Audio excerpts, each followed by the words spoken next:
Here's the thing. Crocs are protected in the Northern Territory. Tommy and the guys have to be careful not to harm him.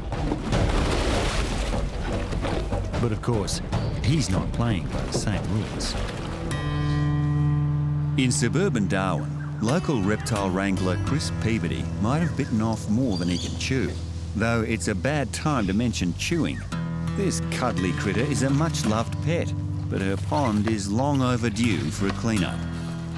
Her pen is filled up with dirt, and her owners of her can't get in there and catch her out just because they're not crocodile people. I mean, they've looked after her immaculately, but after 20 years of being in that pond, it's filled up with dirt. So we're going to catch her out and clean out her pond and make it a bit better for her. It's perfectly legal to own a pet croc in Darwin, although you'd have to wonder why you'd want to. Try taking this for walkies and you'd lose an arm.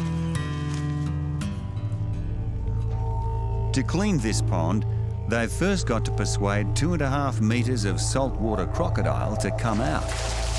And after 20 years living here, she doesn't want to. She just knows this pond. There's 20 years of experience sitting at the bottom of that mud. She knows how to play the game. This is also the first time anyone's ever been in with her. So she's a little bit spooked, obviously, and we're just trying to not have to go and actually drag her out. There's only one thing for certain here. The croc's not coming quietly. Help is on the way. ARC vet Stephen Cutter. Better late than never. He's got a briefcase full of tranquilizers for the croc. Yeah, you need to walk behind me. That's all right. Go for it. To get a tranquilizer in, they're going to have to drag her out first. They'll attach a rope to her snout, and then it gets tricky.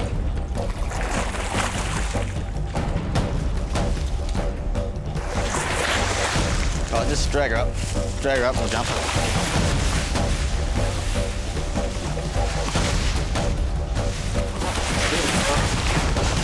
Yeah, legs up.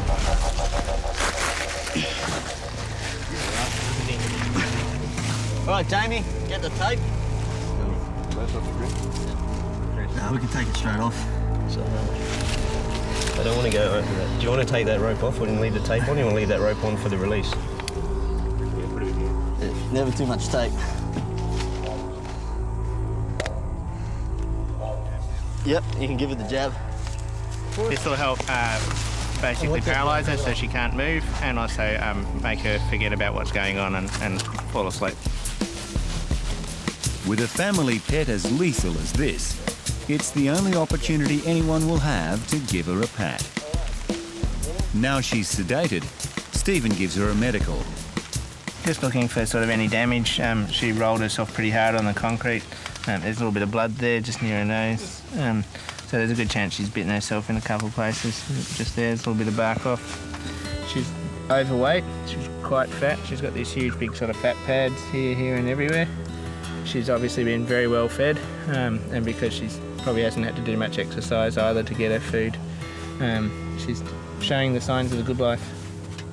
Turns out, 20 years of doing nothing but eating has made her fat. Who'd have thought? And so the hard work begins, as the fat lady sleeps. Chris and his mates are still digging through 20 years' worth of crocodile leftovers. We've moved probably, I don't know, close to a ton of sand out of here, and just a whole pile of different bones from chickens and beef, and hopefully only chickens and bits of beef. So she's obviously feeding well.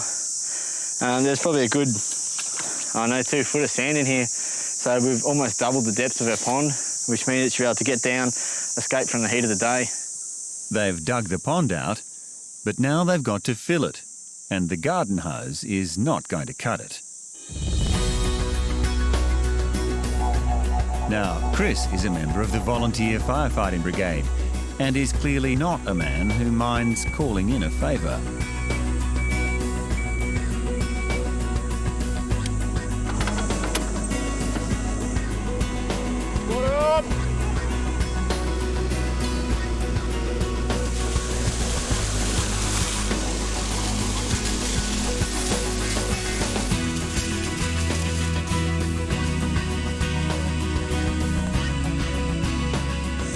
we're finally finished filling up the pond. It's taken almost 3,000 litres, so it's a lot bigger than I thought, which is good for the crocodile.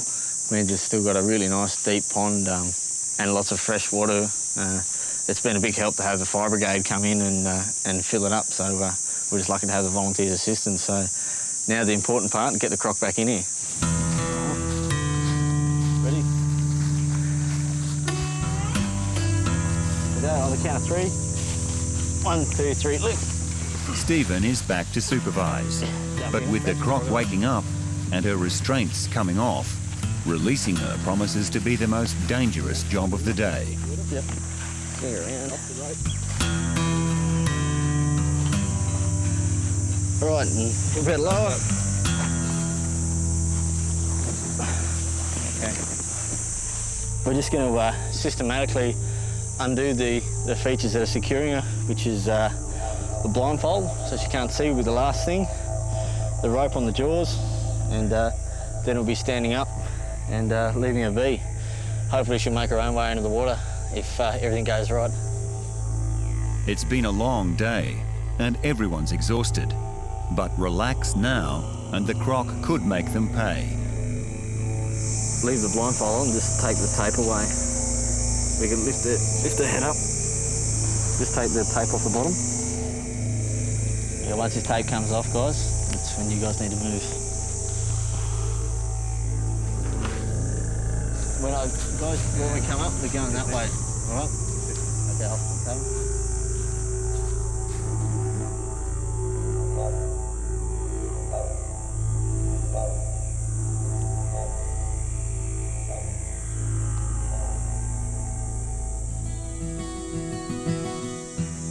You go in, girl? Come on. All that's left is to persuade her to dip in a toe. Come on. In you go. In you go. There we go. And there we go. One croc at the bottom of the pond. No one got injured. Croc didn't get injured. She's down the bottom now going, oh my God, how deep is this? And another job done. Young Stampy's muscles never developed. She swims like a brick. What she needs is some one-on-one instruction, and Chris is up for the challenge. She's had a rough time. How are you this morning? This is Stampy. Now, Stampy's actually about 4 years old, and she's a saltwater crocodile, but she was actually sold as a pet to a person in a Darwin suburb. Unfortunately, the person who had her there didn't keep her very well, and lucky for Stampy, she escaped. And she turned up crossing a children's crossing in a local primary school.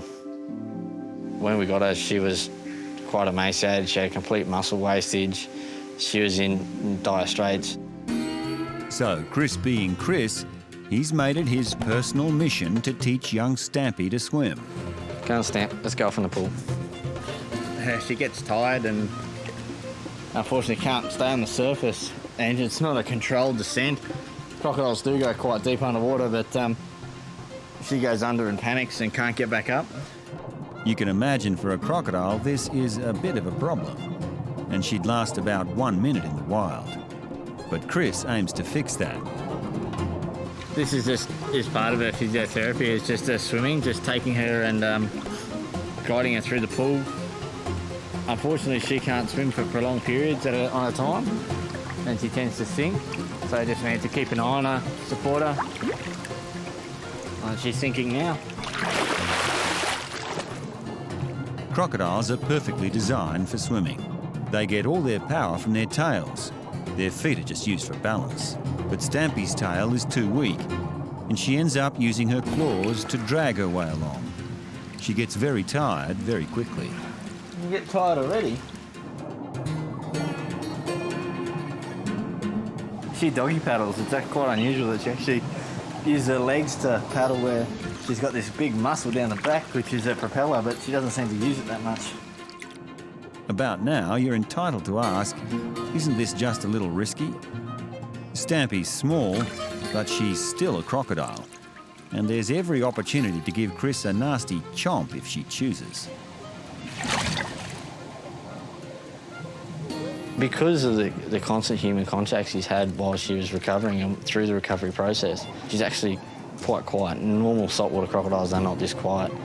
One day she may turn, and that's a risk you do take. But I think through passive gestures and passive body language with the animal, you can actually get them to react the same. It's funny to say that I do trust her, but a lot of people don't believe me on that. In fact, they seem to have become quite attached to each other.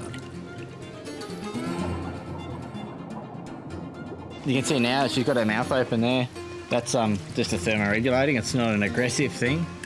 It's just the sun's out, and that's the way she keeps her brain cool. Her brain's just located up here, and that's just letting airflow go under and above. So although it looks quite defensive, it's actually not. She's quite relaxed.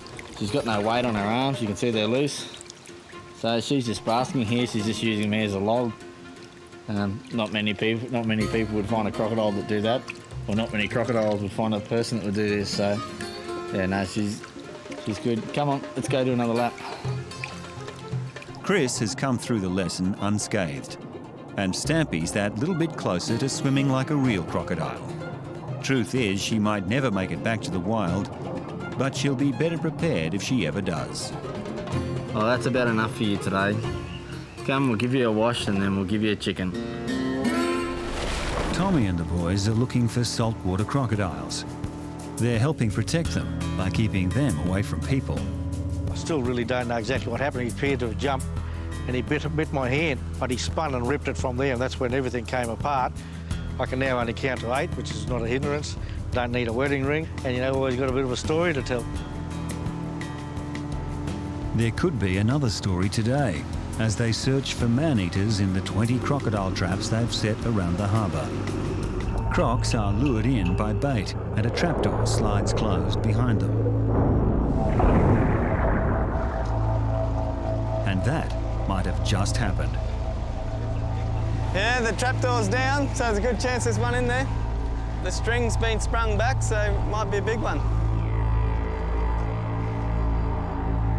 In just the third trap of the day, they've caught themselves a monster.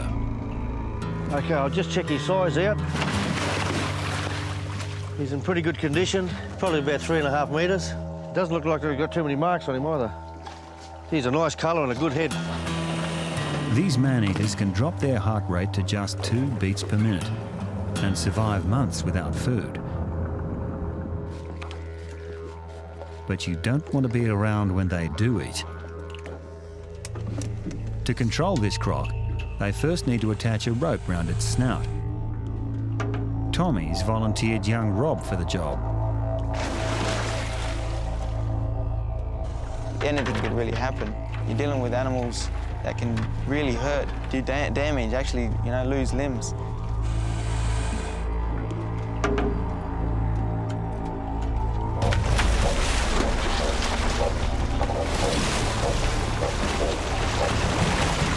You happy with that right behind?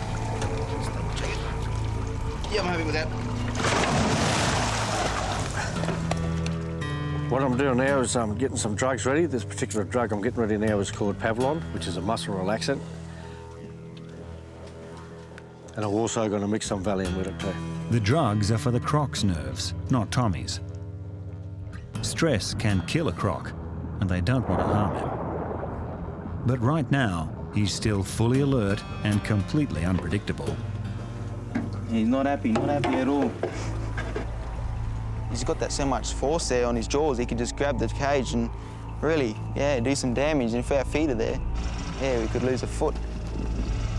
Tommy's croc is about to be tranquilized using a special dart gun.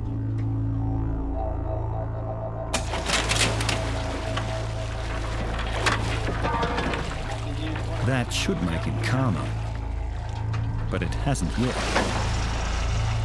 Even though we've given him drug, they got different metabolisms. Some handle the drugs better than others. Some go out and others don't.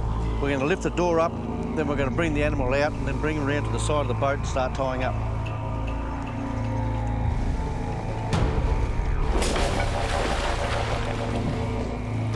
The saltwater crocodile is the most aggressive crocodile in the world, actually. They're the ones that have been predators on man. Here's the thing. Crocs are protected in the Northern Territory. Tommy and the guys have to be careful not to harm him. But of course, he's not playing by the same rules. You happy there? Yep. Okay, from here we're going to put some tape around his jaws to secure him. Everything looks all right there? Yep, looks awesome. With his jaws secured and eyes covered, he's as safe as they can make him.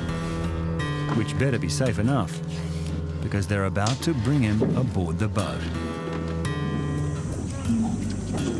In the bad old days, he'd just have been shot. Once, croc numbers dropped to just 3,000.